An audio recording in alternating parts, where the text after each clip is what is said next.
بالآخر يكونا بعده كسرت عن رؤيته أبصار الناظرين وعجزت عن نطقه أوهام الواصفين وصلى الله على أشرف الأنبياء والمرسلين وخاتم النبيين أبي القاسم محمد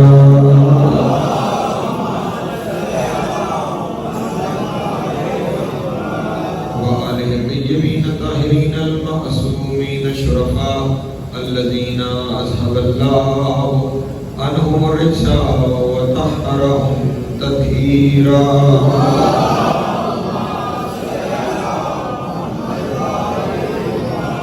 ولا تدعوا على أعدائهم أجمعين من يوم عذابتهم إلى قيام يوم الدين. أما بعد فقد قال الله تبارك وتعالى في محكم كتابه المجيد وفرقانه الحميد وقوله الحق وهو أصدق الصادقين. بسم الله الرحمن الرحيم. قل كفى بالله شهيدا بيني وبينكم ومن عنده علم الكتاب. صلوات کرو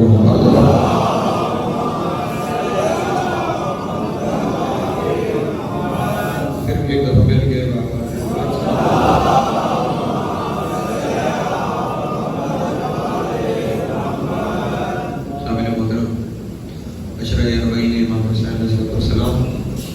مسلسل ہماری یہ نئی نشست ہے. سلسلہ گفتگو جس عنوان کے تحت آگے بڑھ رہا ہے وہ عنوان ہے قرآن مبین اور زیارت امیر المومنین. مسلسل آپ کے سامنے ان الفاظ کو بیان کرنے کی کوشش کر رہا ہوں جن الفاظ سے ہمارے 10ویں امام نے ہمارے پہلے امام کو اس خاندان کے آخری علی نے پہلے علی کو جن لفظوں میں سلام کیا.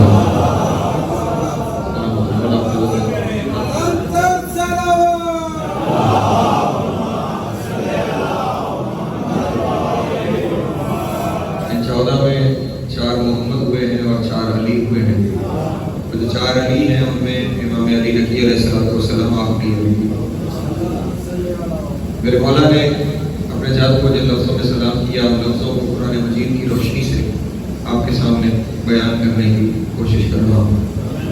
کل سلسلہ گفتگو یہاں تک پہنچا تھا کہ سورہ حج کی آیت کا تذکرہ کرتے ہوئے میں نے آپ کے سامنے عرض کیا تھا کہ خدا عالم نے ان کے بارے میں ارشاد یہ فرمایا لِيَكُونَ الرَّسُولُ شَهِيدًا عَلَيْكُمْ وَتَكُونُوا شُهَدَاءَ عَلَى النَّاسِ. یہ وہ گھرانہ ہے جن پر محمد گواہ ہے اور یہ سارے زمانے پر گواہ. ہر مرد پر یہ ہستیاں گواہ ہیں. اور پھر اس گھرانے میں بھی میرے آقا والا علی کو یہ مقام حاصل ہے کہ جس کے بارے میں خدا عالم نے قرآن مجید میں یہ ارشاد فرمایا کہ میرے حبیب یہ کافر مجھ سے میری رسالت کے گواہ مانگتے ہیں. انہیں کہتے میری رسالت کے 2 گواہ کافی ہیں. ایک وہ میرا اللہ قل کفا باللہ ہے, ایک میرا وہ خدا کہ جس نے مجھے رسول بنایا ہے, اور دوسرا وہ جس کے پاس پوری کتاب کا علم ہے.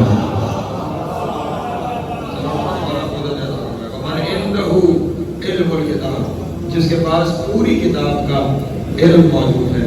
اب یہاں پہ کیونکہ خداوند عالم کا طریقہ کار رسول کے بعد رہا ہی یہ ہے کہ رسول اللہ کے بعد جتنی ہستیاں اللہ کی حجتیں ہیں خداوند عالم نے ان کے نام نہیں لکھے, ان کا معیار بتایا. توجہ فرمائیں کہ ان کے نام نہیں بتائے, ان کا معیار بتایا ہے. دنیا والوں کو کھلی چھٹی دی ہے, کوئی اس معیار پہ پورا اترتا ہے تو لے جائے.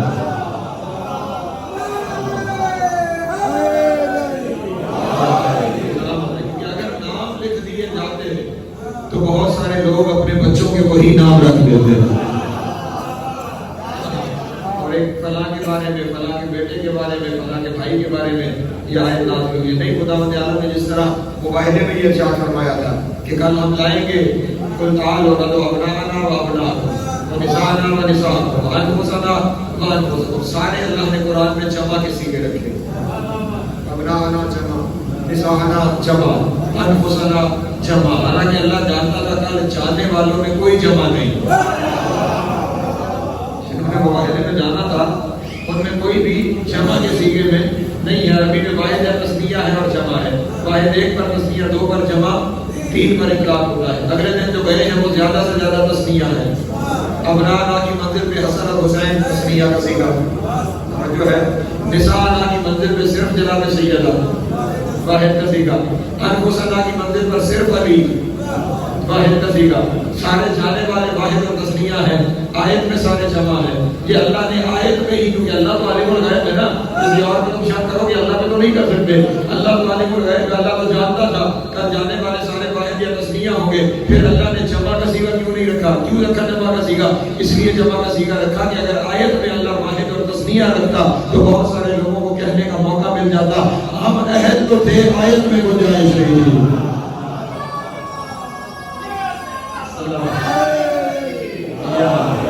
ہمارے اندر اہلیت تو تھی لیکن آیت میں گنجائش نہیں تھی. اللہ نے آیت میں کھلی گنجائش رکھ کے کہا آیت میں گنجائش ہے، تم میں اہلیت ہے تو آ جاؤ.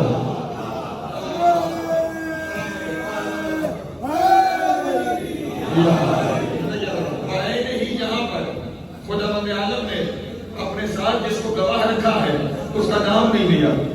فمن عنده علم الکتاب، وہ ہے جس کے پاس پوری کتاب کا علم ہے. وہ ہے کہ جس کے پاس پوری کتاب کا علم ہے. آپ اسے تلاش کر کے لے آؤ جس کے پاس پوری کتاب کا علم ہے.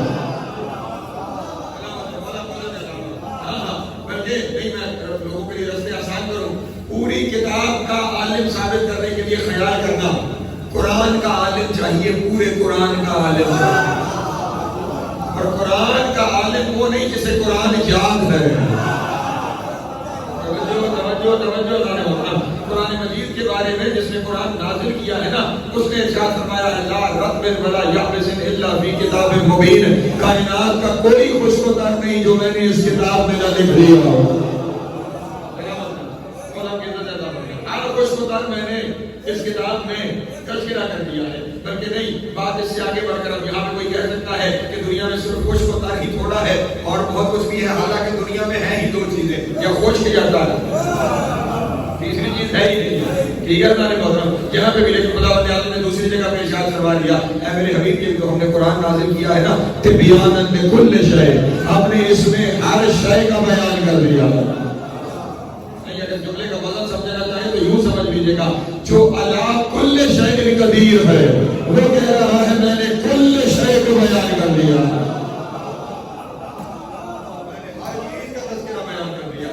جو ہر شے کے خلق کرنے والا ہے اس نے فرمایا ہے کہ میں نے ہر چیز کا تذکرہ اس قرآن میں بیان کر دیا ہے. تو خیال رکھنا قرآن کا عالم وہ ہوگا جو کائنات کی ہر چیز کا علم رکھتا ہے، وہ نہیں ہوگا جو مسئلہ پوچھنے گھر چلا جاتا ہے.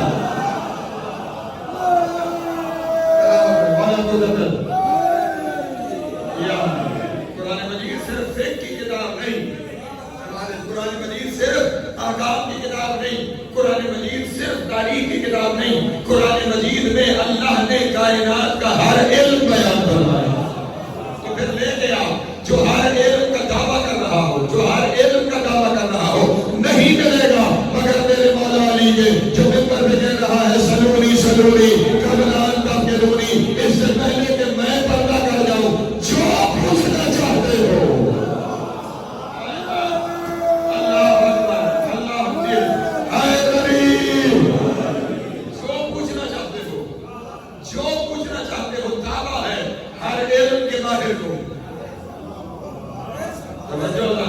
جو پوچھنا چاہتے ہو وہ مجھ سے سوال کرو، علی تمہیں ہر علم کا جواب دے گا. اور میں صرف اسی کے اوپر اگر پڑھنا شروع کروں ایک نہیں کئی مجلسیں پڑھی جائیں گی کہ کس کس کو کہاں کہاں پر علی نے کون کون سا جواب دیا ہے. لیکن اس وقت موضوع یہ نہیں ہے، میں صرف ایک اور مسئلہ حل کر کے تاکہ دنیا کو پوری طرح طے ہو جائے کہ وہ کون ہے جس کے پاس کتاب کا علم ہے. صرف دو مثالیں اور عرض کرتا ہوں. ایک تذکرہ اسی قرآن مجید میں حضرت سلیمان علیہ السلام خود نے آگے بتایا بلقیس کا تخت بڑا خوبصورت ہے. اب بلقیس روانہ ہو چکی ہے ملک سبا سے جناب سلیمان سے ملنے کے لیے، اور سلیمان کے محل کے قریب پہنچ چکی ہے، توجہ ہے، اور جناب سلیمان کے دل میں آیا کہ مجھے بلقیس کو حیرت میں ڈالنے کے لیے بلقیس کا تخت چاہیے، توجہ ہے، کون لائے گا؟ کسی نے کچھ وقت بتایا، کسی نے کچھ حتیٰ کہ جو جلد تھا اس نے کہا کہ شام تک لے آؤں گا۔ سلمان کا مزاج شاہی ہے، سلیمان کا پلٹ کا شام بہت دیر ہے، مجھے جلدی چاہیے۔ وقال من عنده علم من الکتاب، وہ بولا جس کے پاس کتاب میں سے تھوڑا سا علم تھا، اللہ اکبر، جس کے پاس علم من الکتاب، من الکتاب، تھوڑا سا کتاب میں سے تھوڑا سا علم تھا، اس نے کہا تیرے پلک چھپکنے سے پہلے آ جائے گا، اس سے پہلے کہ تو پلک چھپکے وہ آ جائے گا۔ ادھر کہا، اور قرآن مجید کہتا ہے سلیمان نے پلک چھپکی مستقر رہا تو وہ اس کے پاس پڑا تھا، پلک چھپکنے میں وہ سلیمان کے پاس، یہ آپ کی 100 دفعہ نہیں ہزاروں دفعہ سنی ہوئی بات ہے، لیکن اس فقیر سے آج یوں سنیے کہ کہاں ملک سبا یمن میں، کہاں فلسطین میں یہ تخت منگایا گیا، کتنی دیر میں آیا ہوگا؟ پلک چھپکنے میں آیا، تو وہاں سے یہاں پہنچانے کے لیے کسی چیز کو سفر کروانا پڑے گا روشنی کی رفتار سے، توجہ، کس سے سفر کروانا پڑے گا؟ سپیڈ آف لائٹ سے، روشنی کی رفتار سے سفر کروائیں گے تو وہ جہاں پر روشنی کی رفتار جانتے ہو کتنی ہے؟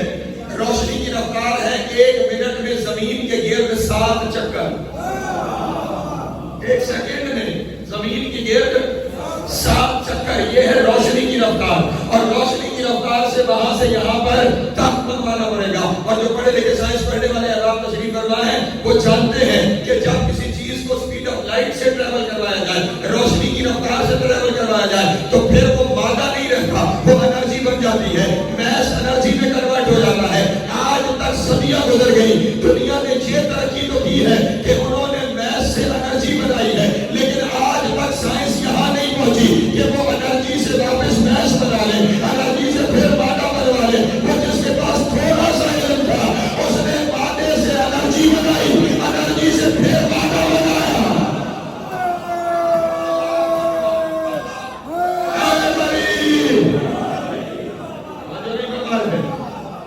آج تک دنیا وہ سواری بنانے سے قاصر ہے جو سپیڈ آف لائٹ سے ٹریول کرے، کیونکہ جب بنا لیں گے تو انرجی بن جائے گی، جو ہے وہ انرجی فضا میں تحلیل ہو جائے گی، پھر اس تحلیل کو واپس نہیں لایا جا سکتا، اس لیے اس رفتار کی سواری بنا ہی نہیں سکے۔ کیا کہنے اس کے جس کے پاس کتاب کا تھوڑا سا علم تھا، اللہ اکبر، اس نے ہزاروں سال پہلے یہ تجربہ کر کے دنیا والوں کو دکھا دیا۔ پھر سوچنا جس کے پاس تھوڑا سا علم ہے وہ تو اتنا عالم ہے، تو جس کے پاس پوری کتاب کا علم ہے۔ اب ایک جملہ کہہ دوں، میں ہمیشہ سنی دوستوں کے سامنے ہمیشہ ہاتھ جوڑ کے تمہیں کہا کرتا ہوں، قرآن کو صرف کافی کہو نہیں، قرآن کو کافی سمجھنے کی بھی کوشش کرو۔ جس کا تھوڑے علم والا پلک چھپکنے میں ملک سبا سے فلسطین میں تخت بنا لے تو اس میں شرک کوئی نہیں ہوگا، تو پوری کتاب والا اگر جہان میں ہر مدد مانگنے والے کی مدد کرنے آ جائے،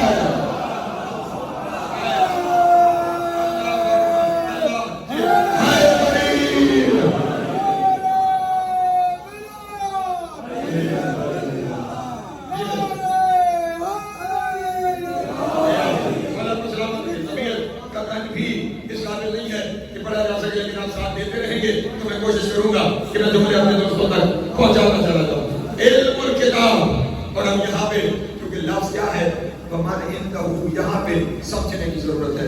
فَمَنْ عِنْدَهُ علم الکتاب، جس کے پاس کتاب کا علم ہے۔ اتنا ذہن میں یہ رہے بات کہ علم اور ہے، معلومات اور ہے۔ کسی چیز کے ہونے کے بعد اسے جاننا علم نہیں ہوتا، معلومات ہوتا۔ میں آج جانتا ہوں یہ مائکرو فون ہے، یہ اس کے اندر اوپر وائر ہے، یہ وہاں ایمپلیفائر میں جا رہا ہے، وہاں سے میری آواز بڑی ہو اسپیکر سے آپ کو سنائی دے رہی ہے۔ یہ جو کچھ مجھے آج پتا ہے یہ میری معلومات ہے۔ جو ہے یہ میرا علم نہیں ہے، یہ کیا ہے؟ میری معلومات ہے۔ علم اس کے پاس تھا جس نے اسے بنایا، جو اس کے ہونے سے پہلے جانتا تھا کہ میں کس کو کہاں لگاؤں گا تو نتیجہ کیا نکلے گا۔ اس کے پاس علم تھا، اور وہ بھی جزوی علم تھا، کیونکہ اس نے اس کاپر وائر میں کنڈکشن نہیں رکھی، اسے صرف خبر ہوئی تھی کہ یہ کنڈکٹر ہے۔ اس کے پاس بھی یہ معلومات تھی کہ اس میں سے بجلی گزر سکتی ہے، نہیں توجہ کر رہا ہے، پیچھے کر رہے ہیں آپ۔ اس کے پاس بھی اس سسٹم کا علم تھا، لیکن سسٹم میں جو کچھ لگ رہا تھا اس کی معلومات تھی۔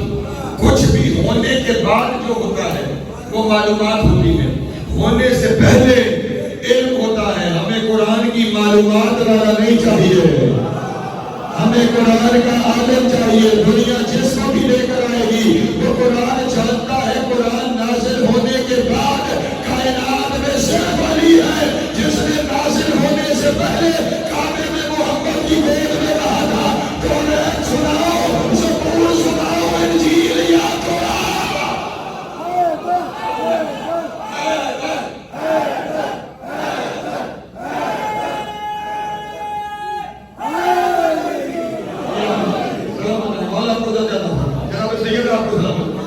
وہ ہے جو ہونے سے پہلے قرآن کو جانتا ہے، سمجھو ہے۔ بلکہ یہ میں اب جو آ گیا تو رکا نہیں جائے گا، یہ علم قرآن علی کو باپ سے وراثت میں ملا،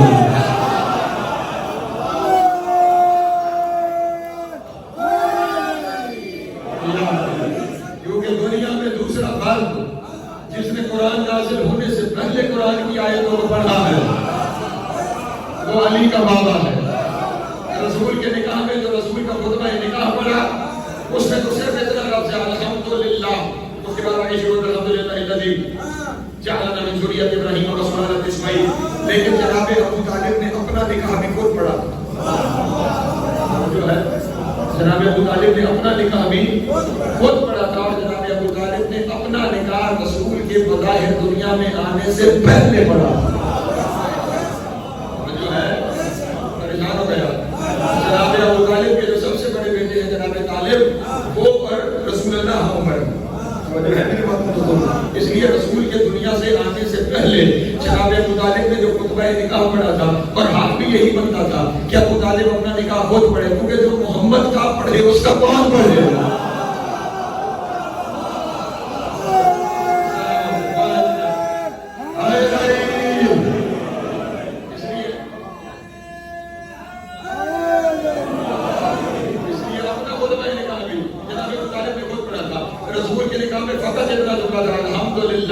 آگے دوسرے الفاظ شروع ہوئے، لیکن جو اپنا نکاح پڑھا ہے اس میں یہ پورا جملہ ہے الحمدللہ رب العالمین الرحمن الرحیم، جو ہے میرے معاملہ لوگوں کی۔ اب سوچنا تو چاہیے، ابھی تو وہ بھی نہیں آیا جس پہ قرآن آنا ہے،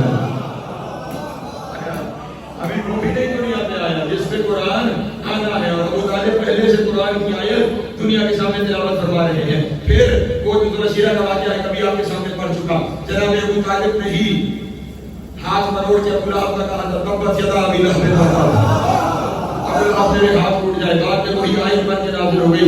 نتیجے تو دو ہی بنتے ہیں نا، یا ابو طالب قرآن نازل ہونے سے پہلے لوح محفوظ میں قرآن پڑھ لیتا ہے، یا ابو طالب کی زبان اتنی پاک ہے جو ابو طالب کہتا ہے اللہ قرآن کا راکب ہے۔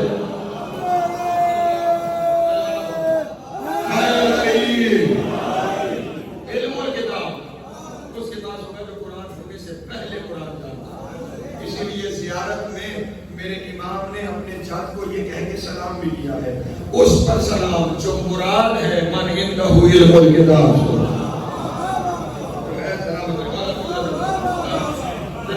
اب اس میں آیت کو مکمل کرنے کی طرف لے کے جاؤں، لیکن پریشان تو نہیں آپ لیکن رسول شہیدن علیکم وتکونوا شہداء علی الناس، تم پر رسول ہوگا، تم سارے انسانوں پر ہوگا۔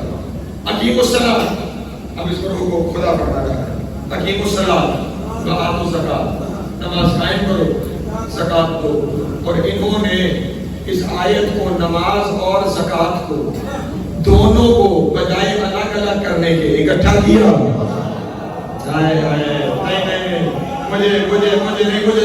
مجھے دکھ ہوا. میں کھانے والے سے امید نہیں رکھتا تھا کہ وہ جملے میں پیچھے رہ جائیں گے. اللہ نے ایک آیت میں حکم دیا اقیموا الصلاۃ وآتوا الزکاۃ. علی نماز میں کھڑے ہوئے زکات دے دی.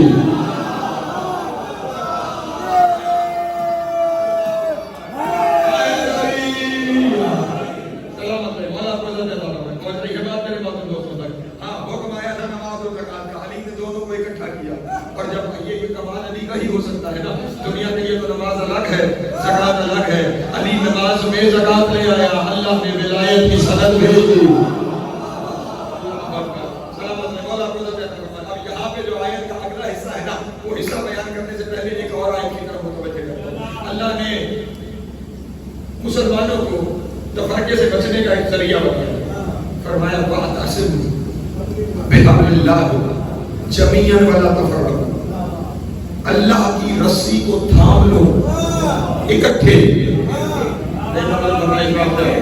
جميعاً مل کے اللہ کی رسی کو تھام لو تاکہ تم تفرقے میں نہ پڑو. وہ جو کہتا ہے کہ قرآن جیسے نازل ہوا ویسے ہی سمجھنا ہے، اس سے کچھ وہ رسی کہاں ہے جس سے پوری بنی نوع انسان چلا جائے. اللہ اکبر. وہ رسی دکھا کہیں کھانے والے میں ملتان شاہشامش میں لٹک رہی ہے. نہیں توجہ کرو. فیصل مسجد پہ، مسجد نبوی میں، خانہ کعبہ پہ کوئی رسی ہے؟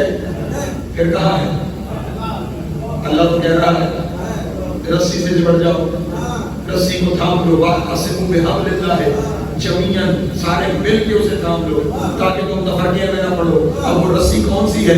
اللہ نے اس رسی کا مزید وضاحت کسی آیت کے اگلے حصے میں خیال رہے. دنیا آدھی آیتیں سنا کے گزر جاتی ہے. اس آیت کے اگلے حصے میں اللہ نے رسی کی وضاحت کی ہے. واعتصموا بحبل اللہ جميعاً ولا تفرقوا. اللہ کی رسی کو مضبوطی سے تھامے رہو تاکہ تم تفرقے میں نہ پڑو. وہ اللہ کی رسی کیا ہے؟ اس زیارت میں میرے مولا نے ارشاد فرمایا السلام علیکم یا حبل اللہ المتین. اے اللہ کی مضبوط رسی علی پہ سلام.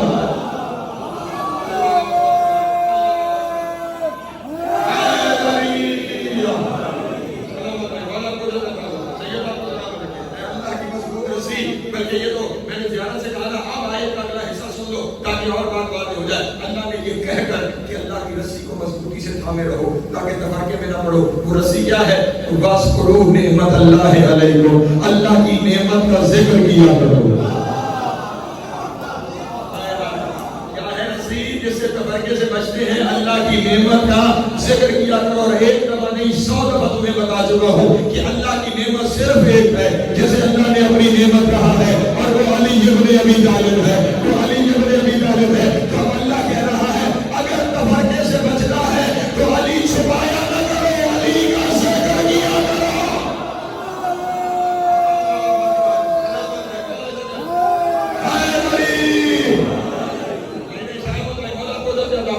اب یہاں پر میں اپنے ہر ایک دوست کو کہوں گا جو لوگ کہتے نہیں فضائل کو یہاں چھپا جایا کریں، اتحاد کے لیے ضروری ہے. لوگ دور ہو جاتے ہیں، یہ بات چھپا جایا کریں. لوگ دور ہوتے ہیں، اس میں پردہ ڈال جایا کریں. اور سارا زمانہ دور ہو جائے، اللہ کی نظر میں اکٹھے ہونے کا ذریعہ علی کے فضائل سنانا ہے.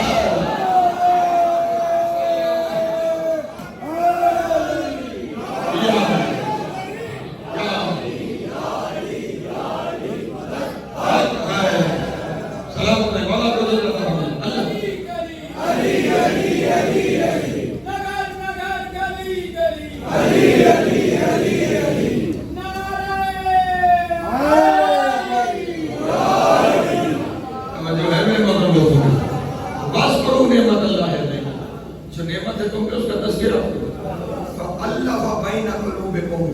اسی نعمت کے ذریعے تو اللہ نے تمہارے دلوں میں محبت پہ ڈالا ہے. فَأَصْبَحْتُمْ بِنِعْمَتِهِ إِخْوَانًا. اور اسی نعمت کے ذریعے اللہ نے تمہیں بھائی بھائی بنایا ہے. اس کا مطلب بھائی بھائی صرف وہ ہے جو علی علی کرتے ہیں.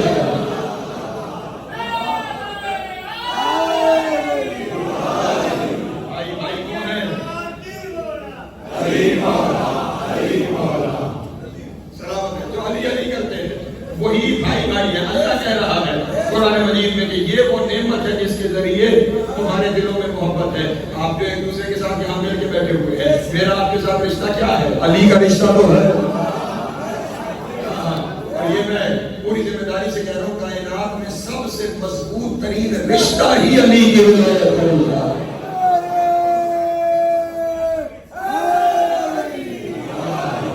جس رشتے کے سامنے خون کے رشتے ٹوٹ جائے, وہ رشتہ علی کی ولایت کا رشتہ ہے, کیونکہ اس رشتے کو اللہ نے قرآن میں بھائی کا رشتہ کہا.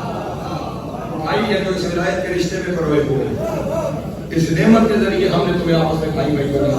اب سارا جہان واعتصموا بحبل اللہ, لیکن یہ اس آیت میں سورہ حج کی آیت میں جن کا تذکرہ ہے ان کے بارے میں اللہ فرما رہا ہے واعتصموا باللہ. ساری دنیا رسی کو تھام لے, یہ خدا کو تھام لے. اللہ اکبر. واعتصموا باللہ آیت ہے بھائی, آیت ہے, روایت نہیں ہے. یہ وہ گھر ہے کہ جو اللہ کو تھام رہا ہے. واعتصموا باللہ, یہ اللہ سے متمسک ہو رہا ہے. جو ہے یہ اللہ سے اعتصام ہے, ان کا توجہ ان کا اللہ سے اعتصام ہے. اس لیے انہیں کہا جا رہا ہے واعتصموا باللہ, اللہ سے اعتصام رکھو, اللہ کو تھامے رہو. اور اب اس گھر کے بارے میں اللہ نے کہا ان اللہ مولاکم, اللہ تو تمہارا ہی مولا ہے.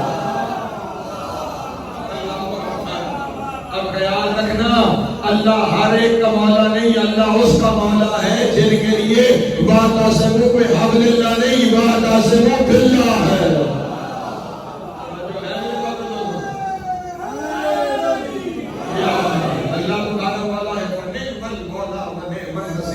کتنا اچھا مولا ہے, کتنا اچھا مددگار ہے. اس لیے دنیا والوں کو کہتا ہوں ہمارا مولا علی ہے, علی کا مولا اللہ ہے. ہمارا نصیر علی ہے, علی کا نصیر اللہ.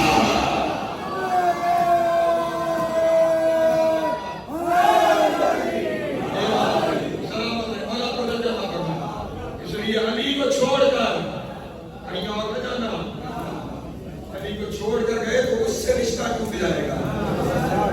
اس کے اور تمہارے درمیان جو رشتہ ہے اس کا نام علی ہے. صرف تمہارے آپس کے رشتے کا نام علی نہیں, اس کے تم سے رشتے کا نام بھی علی ہے.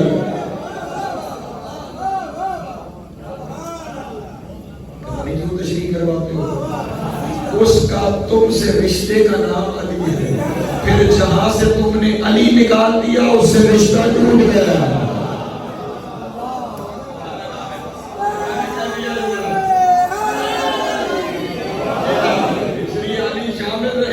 رشتہ باقی رہے.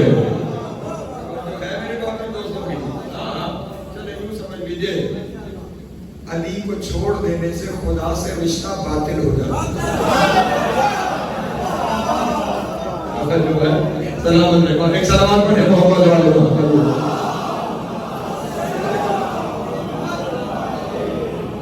خدا کے ساتھ رشتے کا نام علی ہے. بلکہ ایک اور اشارہ کروں اور بس میں سمیٹنے کی طرف چلوں اپنے بیان کو. یہیں تک مجھے سکت معلوم تھی. آیت الکرسی کا جو دوسرا حصہ ہے اس میں کیا ارشاد فرمایا گیا ہے؟ اس میں ارشاد ہوا لا اکراہ فی الدین قد تبین الرشد من الغی فمن یکفر بالطاغوت فیؤمن باللہ. اب یہاں پہ خیال رہے, پہلے کہا گیا ہے طاغوت کا انکار کرو, پھر کہا گیا اللہ پر ایمان لاؤ. یعنی تبرہ پہلے ہے.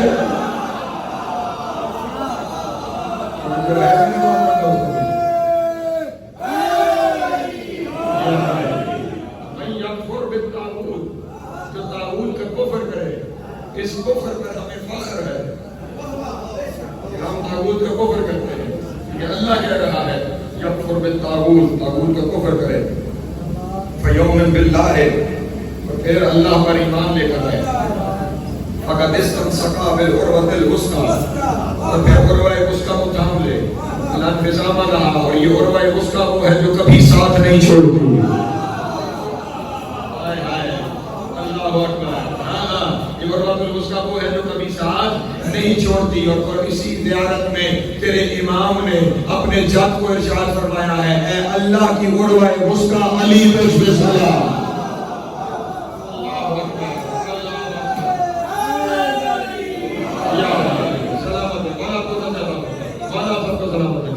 کو نہیں چھوڑا جا سکتا کیونکہ حبلُ المتین بھی علی ہے، قربۃ الوثقیٰ بھی علی کی ذات گرامی ہے۔ اس لیے اگر اس کے ساتھ رابطے میں رہنا ہے تو پھر علی کو تھامے رکھنا ہے، پھر اس 14 کے گھرانے کو تھامے رکھنا ہے۔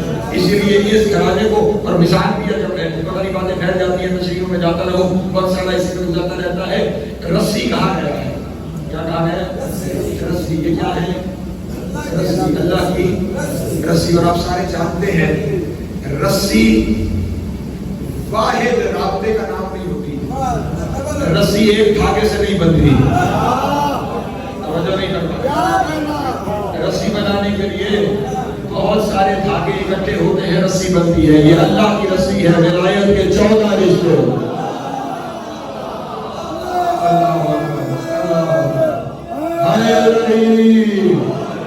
ان میں سے کسی ایک کا انکار خدا سے دوری ہے۔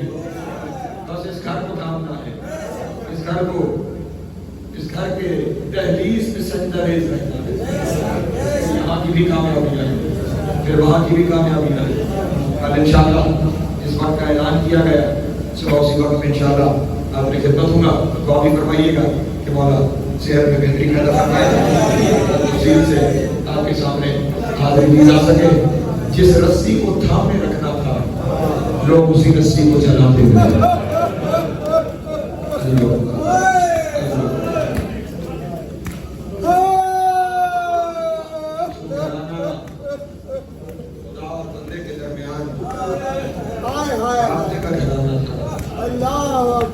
اسی کو قید کر کے یہ شام کے زندان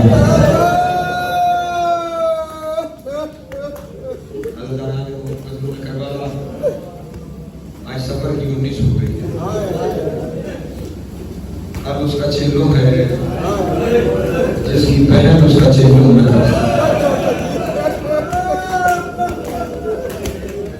نہ کر سکی وہ شریعہ، نہ کر سکی کہ جب چہلو تھا بہن کے ہاتھ یہاں بدل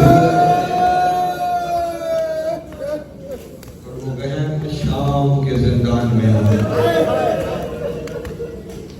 سال بھر علی و بطول کی اولاد شام کے زندان میں رہی، لیکن زندان بھی وہ ہے کہ جس کی چھت نہیں ہے۔ جو شام کے موسم سے واقف ہے وہ جانتے ہیں گرمی بھی شدید ہوتی ہے، سردی بھی شدید ہوتی ہے۔ اسی سارا سال اسی زندان میں علی و بطول کی بیٹی کا ہے، اور یہ کوئی باقاعدہ زندان نہیں تھا، اسے کہتے تھے خرابہ شام۔ یہ کھنڈرات تھے جہاں پہ سانپ اور بچھوؤں کا بسر ہے۔ یزید نے حکم دیا تھا حسین کے گھر والوں کو وہاں لے جاؤ جہاں سے واپس نہ آنا۔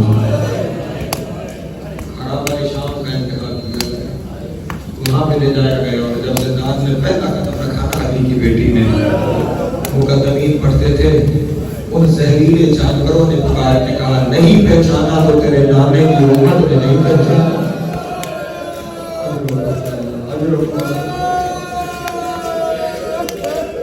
نہیں پہچانا تو محمد کے کلمہ گو نے نہیں پہچانا۔ ہم کوئی نقصان نہیں پہنچائیں گے، اور وہ زہریلے جانور اس خرابے کو چھوڑ کے چلے۔ ایک سال اسی شام کے زندان میں اولاد علی و بطول نے گزارا، اسی شام کے زندان میں حسین کی نشانی کو میں یہی لفظ کہہ سکتا ہوں کہ اس کی سمجھ رکھا ہوں، چلے یوں کہتا ہوں یہی زندان حسین کی نشانی کو کھا گیا۔ ادھر اس پورے سال میں ہوتا یہ رہا کہ لوگ زندان کے باہر سے گزرتے تھے، اگر کوئی مستور گزر رہی ہے اور اس کے چہرے پہ پریشانی ہے، فوجی کی بیٹی تو خود بڑی پریشان ہے لیکن کسی کو پریشان دیکھ نہیں سکتا، کہ کیوں پریشان ہے، میرا فلاں مسئلہ ہے، میں اللہ سے دعا کرتا ہوں اللہ میرا مسئلہ حل کرے گا، کیونکہ مسئلے حل ہو جاتے۔ کوئی سجاد کے پاس سے گزرا، کسی نے کہا میری پریشانی ہے، سجاد نے ہاتھ اٹھایا، کیونکہ مسئلے حل ہونا شروع ہو گئے۔ شام میں قیدیوں کے معجزے پھیلنے لگے، قیدیوں کی کرامات پھیلنے لگی، لوگ ایک دوسرے سے تذکرے کرنے لگے، عجیب قیدی ہے جو اللہ کے بڑے پیارے ہیں، جن کے اٹھے ہوئے ہاتھ اللہ کبھی خالی نہیں کرتا۔ یہ کیسے قیدی ہے؟ ہر ایک دوسرے سے کہتا تھا ہمیں بتایا گیا یہ باغی لگتے ہیں،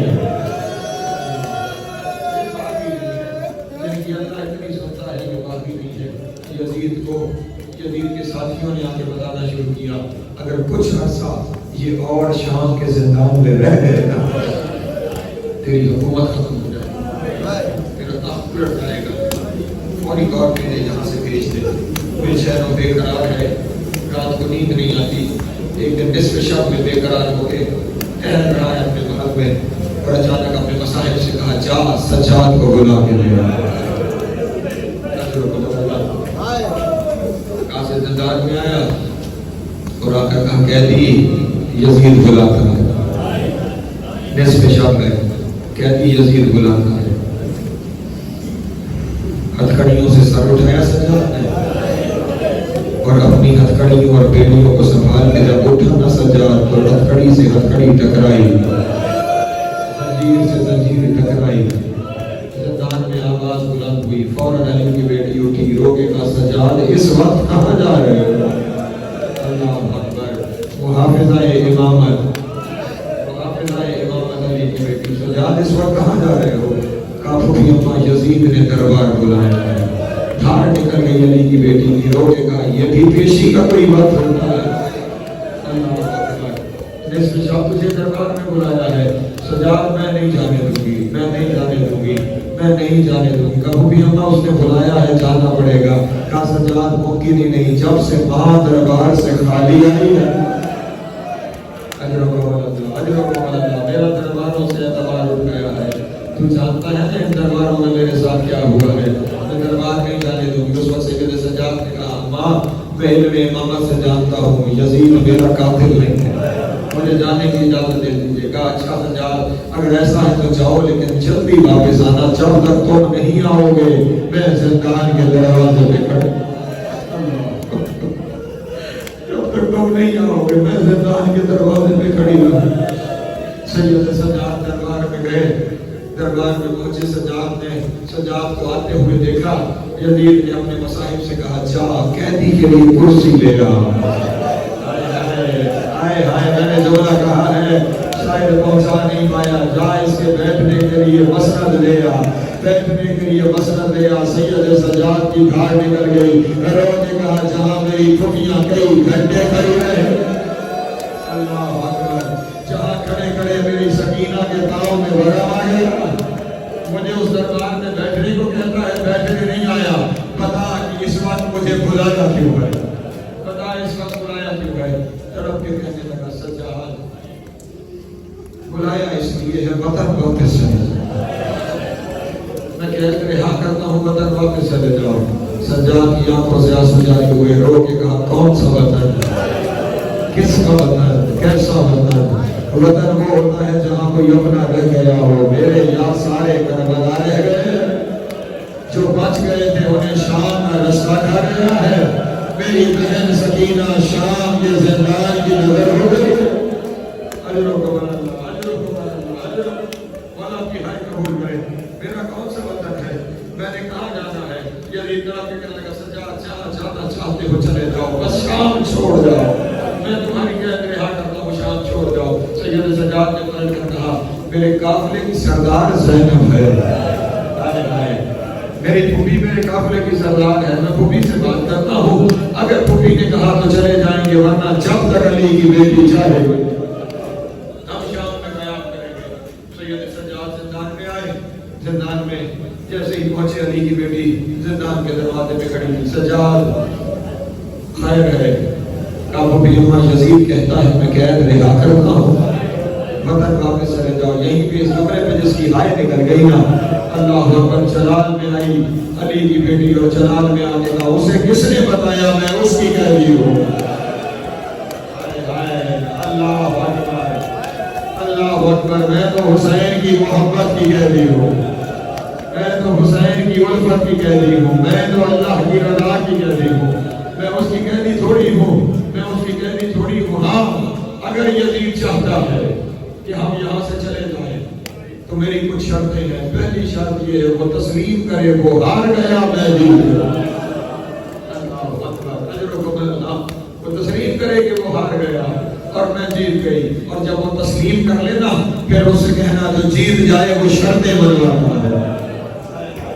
وہ شرطیں منواتا ہے. میری چند شرطیں ہیں وہ شرطیں پوری کرے. کب بھی اپنا ارشاد فرمائیے کہ میری پہلی شرط یہ ہے شہدائے کربلا کے سر واپس کیے جائیں.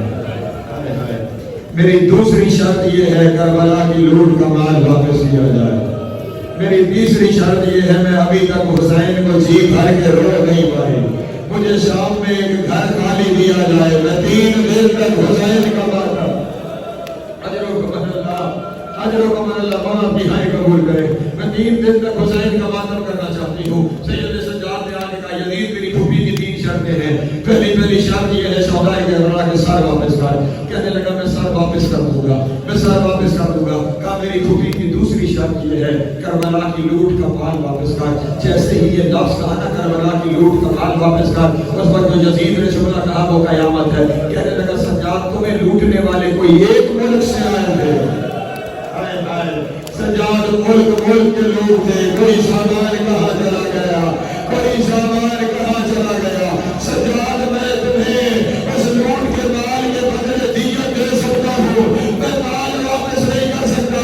اس وقت سجاد نے ماتم کر کے کہا تو میرے پاپا کی کٹی ہوئی انگلی کا کیا دے گا اور تو سکینہ کے کانوں کے رتبوں کا کیا.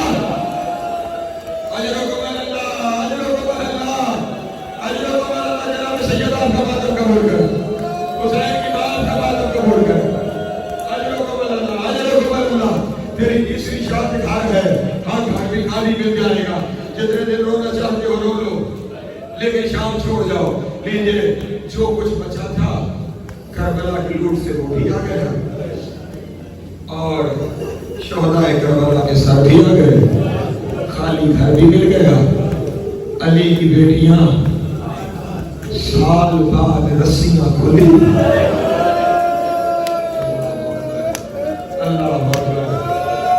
زینب کی نظر اپنی زخمی گلائیوں کو بڑھی. اللہ اکبر. پہلا بین کر کے زندان شام نے کہا عباس آؤ دیکھو. زینب کی قید آزاد ہو گئی ہے. دیکھو جو زینب کی تعظیم ہوتی تھی اسی زینب کے ہاتھوں میں رسیوں کے نشان. اجرکم اللہ. اجرکم اللہ. مولا اپنی ہائی قبول کرے. جناب سید آپ کا ماتم قبول کرے. شام میں منادی کرائی گئی. شام کی ساری مستورات اس گھر میں اکٹھی ہو گئی. اس گھر میں اکٹھی ہو گئی. بس ایک جملہ مجھے کہنا ہے. شام سے آئی ہوئی عورتوں سے علی کی بیٹی نے پہلا جملہ کہا شام کی بیویوں اگر کسی کی کوئی حسرت رہ گئی ہے آج پتھر مار لو زینب حاضر ہے. آج پتھر مار لو. عورتوں نے تڑپنا شروع کیا. علی کی بیٹی ہمیں خبر نہیں تھی. اجرکم اللہ. اجرکم اللہ. مولا اپنی بھائی قبول کرے. جناب سیدہ آپ کا ماتم قبول کرے. بتاؤ تمہارے ساتھ کیا ہوا. اب جب یہاں پہ پہنچے نا یہ جتنی شبیہیں ہم برآمد کرتے ہیں نا یہ شبیہیں نہ ہماری رسم ہے نہ ہمارا رواج ہے. یہ علی کی بیٹی کی رکھی ہوئی روایت ہے. جناب ام کلثوم